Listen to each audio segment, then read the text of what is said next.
sa lugar natin.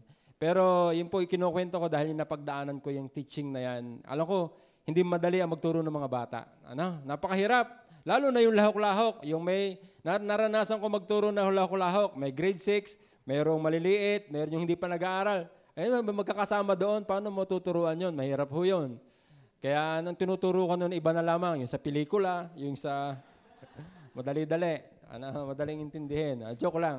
Sa Bible pa rin. At ako po ay blessed na naranasan ko yung mga ganun bagay. Then, naranasan ko rin magturo ng Sunday School doon, nung time na yon. Tanda ko, class 101. Ako ay nag-handle din doon, class 101, nung nasa Ilaya pa. Then, ngayon, ako ho ay nagtuturo ngayon, doctrinal class, yung tulip natin. Nako, sinasabi ko sa inyo, hindi ho ako maalam diyan. Kumusta nga mga estudyante? Last day namin kanina pala. At nagpaduguan kami ng utak kanina. May kanya-kanya na silang verse. At tinanong ko, saan papasok yung mga verse na yan? Sa tulip papasok yon. So, nakakatuwa. Nakakatuwa yung aming klase na yon. At ako ho ay blessed doon. At ako ho ay nakaranas din magturo sa secular. Ako ay 4 na taon na nagturo sa Sovereign as, ang tawag doon, part-time teacher. Ako ay naging part-time teacher sa Sovereign. So, ang naging subjects ko doon ay physics, pre-calculus, basic calculus, at drafting. So, yun ho ang mga naging subjects ko doon. Hindi ho madaling magturo at ako ho ay matagal ng graduate. Gumraduate ako ng college ay 2001. So, nagturo ako ay 2018 ba yan? 2019 yata. 2019 ako nagturo sa school. Medyo matagal-tagal na nung ako ay bago na magturo. So, ang ginagawa ko pong diskarte sa pagtuturo ay YouTube. Ako ay nag-YouTube. Kasi wala na yung mga libro ko nung ako ay college. Wala na eh. So, lakasan na lang ng loob. So, kayo ba, malakas ba ang loob nyo magturo ng calculus? Yung mga bula-bulate. Alam nyo ba yung bula-bulate? Si Mac, alam ni Mac yan. Yung mga bula-bulating yan. Pero ako ay nagturo niyan. As in, nag-aral ako from scratch, nag-aral uli ako sa simula. Kasi syempre, matagal na nga yan. Ang kagandahan lang sa ating mga engineers, counting review, madali nang maintindihan. Tsaka tulong ng YouTube. Kaya paldak na paldak sa akin yung Number Benders. Pupuntahan nyo ba yung site na yan? Number Benders. Pagdating sa calculus, puntahan nyo yung Number Benders. Yan ay taga-Lasal na teacher, taga-US na nagtuturo siya. Number Benders. So, yan ang ginagamit ko, plus iba pang mga materials. At sa kakatuwa, at nakakapagturo ako. Challenge po sa akin, alam niyo po ba ang naging motivation ko sa pagtuturo? Extra income, syempre. Extra income. At the same time, makatipid para yung aking mga anak ay maging discounted sa school. Kasi kapag ako ay nagtuturo, ang aking anak ay discounted 50% yung isa. So si Heart, ay discounted 50% sa tuition fee. Si Hannah, full full ang tuition niyan, plus miscellaneous nila. So nakakatipid. Although, alam niyo po, pagod na pagod ako sa pagtuturo. Kasi ako ay full-time sa trabaho. Imagine niyo, full-time sa trabaho. Tapos magsa-sideline ka ng pagtuturo. At ang subject ko ay hindi PE. Ang subject ko ay hindi yung kung ano-ano lang. So mahirap. Physics, ang physics subject ay napakahirap na subject. Lalo na yung Physics 2, kasi ang Physics 2 ay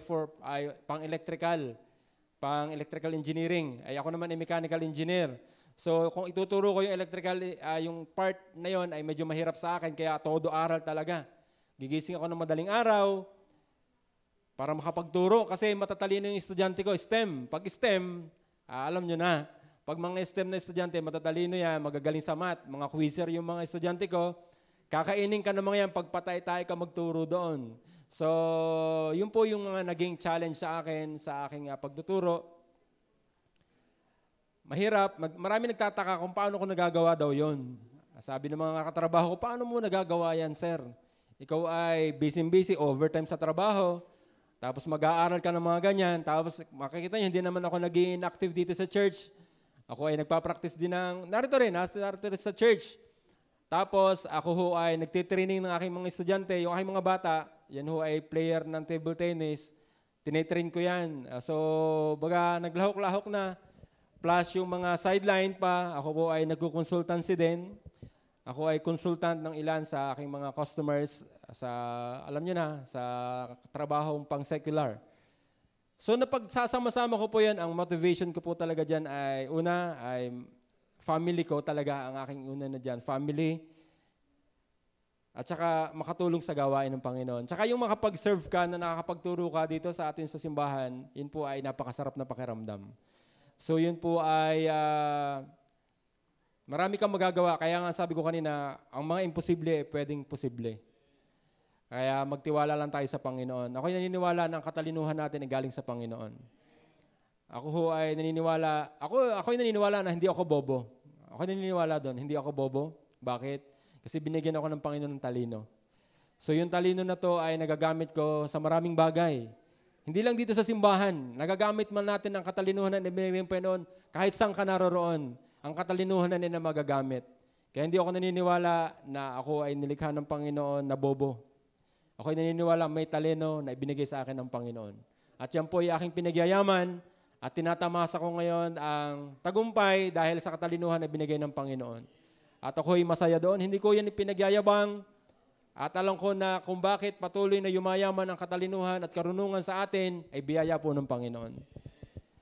Yung sa tulip class, ako ho ay hindi Bible student. Hindi ko ho naman nakasalubong yan sa school. Lalo na.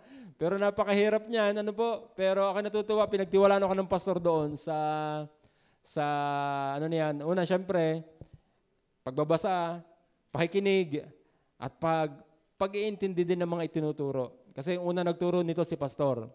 Then, nasuportahan ako ni Brother Henry last time, nung time na siya nag-handle sa part 2 ng aming tulip class.